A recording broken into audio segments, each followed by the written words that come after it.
अस्सलाम वालेकुम। कैसे हैं आप स्टूडेंट्स? उम्मीद करता हूँ कि आप सब खैरियत से होंगे। तो जल्दी से स्टार्ट करते हैं हम डेली इस वीडियो को और चेक करते हैं आज हमारे पास कौन कौन से इंपॉर्टेंट फंडामेंटल लीवर्स हैं। उसके बाद हम चार्ट पर टेक्निकल एनालिसिस करेंगे और ट्रेड के लिए बेस्ट अपॉर्चुनिटीज को फाइंड करेंगे। ये सबसे पहले मेरे पास फॉरेक्स फैक्ट्री ओपन हो गया। इसमें हम आज के कुछ इंपॉर्टेंट फंडामेंटल इवेंट्स के हवाले से डिस्कस कर लेते हैं। आज हमारे पास यूएस की कुछ इंपॉर्टेंट डाटा रिलीज है, उनके वजह से हम डिस्कस कर लेते हैं। सबसे पहले हमारे पास बर्लिन जीडीपी का डाटा है। ये हमारे पास काफी ज्यादा इंपॉर्टेंट डाटा है। और इसके साथ साथ हमारे पास प्रीलिम जीडीपी प्राइस इंडेक्स का डाटा रिलीज है आज। उसके बाद हमारे पास अनएम्प्लॉयमेंट क्लेम्स का डाटा है और साथ में हमारे पास पेंडिंग होम सेल्स का डाटा है।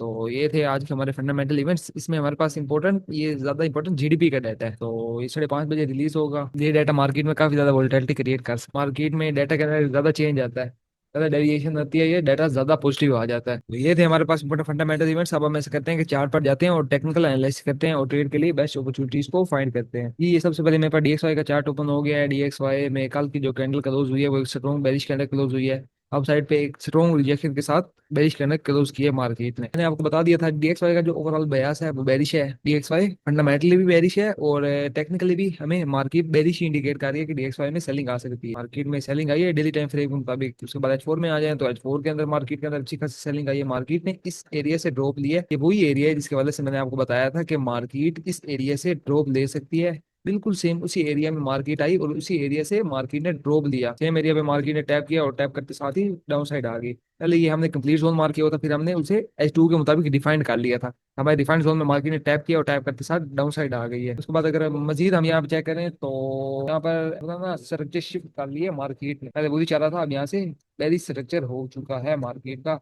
H4 के अंदर भी इसके बिलो कैंडल क्लोजिंग है तो मानिए हमारे पास कंफर्म है, कंफर्म स्ट्रक्चर शिफ्ट होगी हमारे पास। अब हम डीएक्सवाई को मजीद बेरिश ही देखेंगे, मजीद सेल साइड ही देखेंगे। तो इस जोन ने हमारे पास काफी ज्यादा बेहतरीन काम किया है। इसकी वजह से मैंने आपको ऑलरेडी बताया हुआ था कि यहाँ सेलिंग आ सकती है। काफी ज्यादा जबरदस्त मार्केट ने इसको रिस्पेक्ट दी है। अगर हम मजीद चेक करें तो यहाँ पे हमारे पास मजीद एक सेलिंग जोन बन रहा है। यहाँ पे अगेन से हमारे पास M45 M30 का एक सेलिंग जोन है कि अगर मार्केट यहाँ पर अगेन से आती है तो यहाँ से अगेन से आप यहाँ पे सेलिंग अपॉर्चुनिटी देखेंगे, सेलिंग देखेंगे डीएक्सवाई में। डीएक्सवाई आगे आने वाले दिनों में मजीद साइड साइड जा सकता है। फंडामेंटल ओवरऑल बेरिश है। अगर आप यूएस 10 ये ट्रेजरी यील्ड्स को एनालाइज करें तो ट्रेजरी यील्ड्स में सेलिंग आ रही है, एग्रेसिव सेलिंग आ रही है। तो उसका भी प्रेशर है डीएक्सवाई पर। तो डीएक्सवाई को आगे आने वाले दिनों में आप सेल ही देखेंगे। अगर मार्केट ऊपर आती है तो ऊपर से सेलिंग अपॉर्चुनिटी भी मिल जाएगी आपको। तो ये थे डीएक्सवाई के एनालिसिस। अब हम ऐसा करते हैं कि गोल्ड के पेयर की तरफ बढ़ते हैं और गोल्ड को एनालाइज करते हैं। ये मेरे पास गोल्ड का चार्ट ओपन हो गया है। इसमें कल मैंने आपको कुछ जोन बताए थे ट्रेड के लिए, उनके हवाले से डिस्कस कर लेते हैं।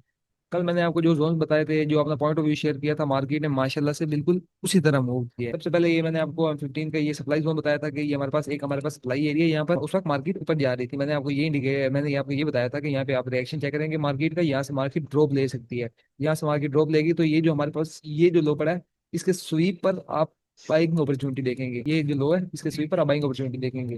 और हमारे पास यहाँ पे नीचे एक कंप्लीट ऑर्डर ब्लॉक था जो मैंने आपको बताया था, जिसके वजह से मार्केट सबसे पहले इस जोन से गिरी तकरीबन 80 पिप्स के बाद मार्केट ने इस लो को स्वीप किया और स्वीप करने के बाद तकरीबन 250 की मूव दी है। तो इस जोन ने हमारे पास काफी ज्यादा जबरदस्त काम किया है। जबरदस्त मूव हमें यहाँ पे इस जोन पर देखने को मिली है। तो उम्मीद करता हूँ कि जिन मेंबर ने ट्रेड किया होगा इस जोन को, उन्होंने अच्छा प्रॉफिट जनरेट किया होगा। तो हम ऐसा करते हैं कि गोल्ड को मजीद एनालाइज कर लेते हैं, बड़े टाइम फ्रेम में जाते हैं और गोल्ड को प्रॉपर एनालाइज कर लेते हैं और चेक करते हैं कि आज हमारे पास कौन सा सिनेरियो बन रहा है। D1 का टाइम फ्रेम मैंने ओपन कर लिया। गोल्ड में D1 के टाइम फ्रेम में देखें तो कल की कैंडल भी हमारे पास बुलिश क्लोज हुई है। डाउन साइड पे अच्छी खासी रिजेक्शन है तो हमारी जो डेली बेस है वो बुलिश है। लेकिन अगर ओवरऑल हम पिछली पिछली साइड पे चेक करें तो मार्केट एक इस वक्त D1 के एक प्रोडक्ट ब्लॉक जोन पर है, D1 के एक सप्लाई जोन पर है। तो चीज का आपने लाजमी ख्याल रखना है कि D1 में ना मार्केट ओवरऑल एक सप्लाई जोन में है।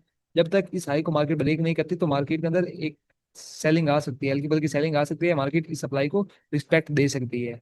और ये आज का भी दिन हो सकता है, आज के दिन भी मार्केट की सप्लाई की रिस्पेक्ट दे सकती है, आज के दिन भी मार्केट में सेलिंग आ सकती है। तो बाद अगर हम H4 के टाइम फ्रेम में आ जाएं तो H4 के टाइम फ्रेम के अंदर यहाँ पर एक किस्म का चैनल सा बना हुआ है। H4 के टाइम फ्रेम में, H4 के टाइम फ्रेम के अंदर मार्केट रेंज से अपसाइड पर मूव कर रही है रेंज के साथ।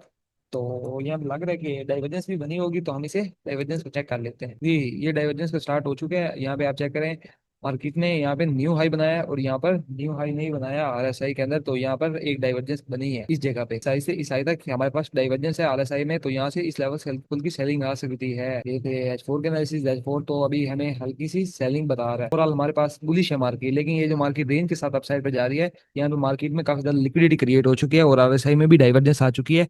तो हल्की फुल्की सेलिंग पॉसिबल है। बाकी ओवरऑल जो हमारा बयास है वो बुलिश है गोल्ड के हवाले। अगर मजीद H1 के अंदर इसको देखें तो H1 के अंदर मार्केट अच्छी खासी चैनल को रिस्पेक्ट दे रही है, चैनल के अंदर मूव कर रही है। अगर हम इस वक्त डिस्कस करें तो हमारे पास जो बेस्ट बाइंग जोन बन रहा है ना गोल्ड के अंदर, वो ये नीचे वाला लेवल बन रहा है। ये हमारे पास एक किस्म का लिक्विडिटी पॉइंट है, और ये नीचे ये वाला जो जोन है, इस वक्त हमारे पास बेस्ट बाइंग जोन है। आफ्टर द स्वीपी और इन जोन कंफर्मेशन के साथ हमारे पास बेस्ट बाइंग जोन है। उसके बाद एक्सट्रीम भी हमारे पास एक ये बेस्ट बाइंग जोन है। तो ये हमारे पास बेस्ट बाइंग जोन है। उसके बाद छोटे टाइम फ्रेम में चले जाते हैं, छोटे टाइम फ्रेम में जाकर वो स्कैल्पिंग जोन फाइंड करते हैं, तो चेक करते हैं आज के दिन का मार्केट का बिहेवियर। अगर हम यहाँ पर चेक करें तो ये यहाँ पर M15 का ऑर्डर ब्लॉक भी है। हम यहाँ पर चेक करें तो यहाँ पर M15 का ऑर्डर ब्लॉक है। अगर मार्केट यहाँ पर आती है तो आफ्टर स्वीप या इन दोनों कंफर्मेशन के साथ आपको यहाँ से भी बाइंग अपॉर्चुनिटी मिल जाएगी एक अच्छी सी। उसके बाद हमारे पास ये लो है, अगर मार्केट इस लो को स्वीप करती है, इस लो के स्वीप पर भी आपको एक बेहतरीन सी बाइंग अपॉर्चुनिटी मिल जाएगी। उसके बाद अगर हम मजीद M15 के अंदर डिस्कस करें तो यहाँ पे हमारे पास मार्केट ने इंड्यूसमेंट ली थी। इंड्यूसमेंट लेने के बाद यहाँ पे मार्केट हमने बोल्स कर दिया था। ब्रेक और स्ट्रक्चर लेने के बाद मार्केट हमारे पास जो इंड्यूसमेंट थी वो ये थी। मार्केट ने अपनी इंड्यूसमेंट ले ली है। अब मार्केट का जो डिसीजन पॉइंट ऑफ इंटरेस्ट है वो ये जोन हमारे पास डिसीजन पॉइंट ऑफ इंटरेस्ट है। यहाँ से आपको एक बाइंग अपॉर्चुनिटी मिलेगी। उसके बाद हमारे पास जो एक्सट्रीम में अभी पड़ा है वो इस वक्त ये पड़ा है। एक्सट्रीम पॉइंट ऑफ इंटरेस्ट हमारा ये है। तो ये थे गोल्ड के एनालिसिस। गोल्ड को आपने ओवरऑल बुलिश देखना है, लेकिन इस बात का ख्याल रखना है कि जब भी आपने ट्रेड करनी है प्रॉपर स्टॉप लॉस के साथ, टाइट एसएल के साथ ट्रेड करनी है, क्योंकि D1 की सप्लाई एरिया पर है, मार्केट के अंदर एग्रेसिव सेलिंग आ सकती है, उसे आपने बचना है। तो ये थे गोल्ड के एनालिसिस। अब हम ऐसे करते हैं बीटीसी पेयर की तरफ बढ़ते हैं और उसे एनालाइज कर लेते हैं। ये मेरे पास बीटीसी का पेयर ओपन हो चुका है। बीटीसी के अंदर D1 का टाइम फ्रेम मैंने ओपन कर लिया। इसमें अगर हम चेक करें तो मार्केट डेली के decision point of interest daily order block पर थी। यहाँ पर मार्केट ने बूस्ट किया, फिर उसके बाद यहाँ पर मार्केट अपनी नेक्स्ट इंड्यूसमेंट ली। उसके बाद ये हमारे पास एक डिसीजनल पॉइंट ऑफ इंटरेस्ट था डेली टाइम फ्रेम, जहाँ से मार्केट उठ रही है।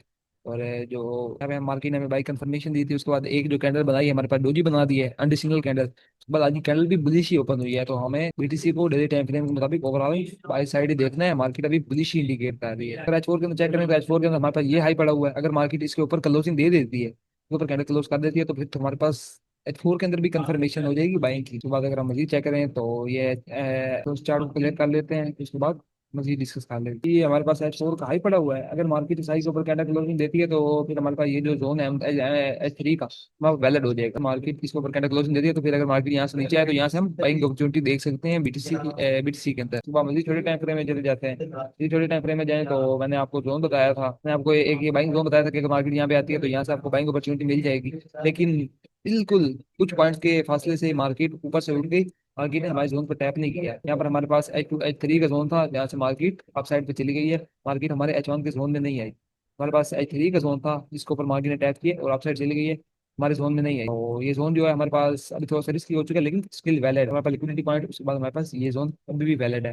अगर मजीद चेक करें तो मजीद जो मैंने आपको न्यू जोन बताया, ये H3 का ये जोन सारा, अगर हमारे पास ये H1 के अंदर भी ये एक डिमांड एरिया बना हुआ है। अगर मार्केट इसे स्वीप करती है तो यहाँ से बाइंग अपॉर्चुनिटी मिलेगी। ओवरऑल कंप्लीट बाइंग जोन होगा अगर मार्केट H4 के हाई के अबव कैंडल क्लोजिंग देती है। H4 के अंदर, H1 में तो देती है लेकिन H4 के अंदर हमने क्लोजिंग लाजमी देखी। मार्केट यहाँ डाउन साइड आती है तो यहाँ से बाय के बाद जी डाउन साइड आ जाती है तो हम यहाँ से बाइंग देखेंगे बीटीसी यूएसडी के अंदर। तो ये थे हमारे बीटीसी यूएसडी के एनालिसिस। उम्मीद करता हूँ कि आप सब लोगों को ये वीडियो पसंद आई होगी। मिलते हैं जल्दी इंशाल्लाह एक नई वीडियो के साथ। अल्लाह हाफिज।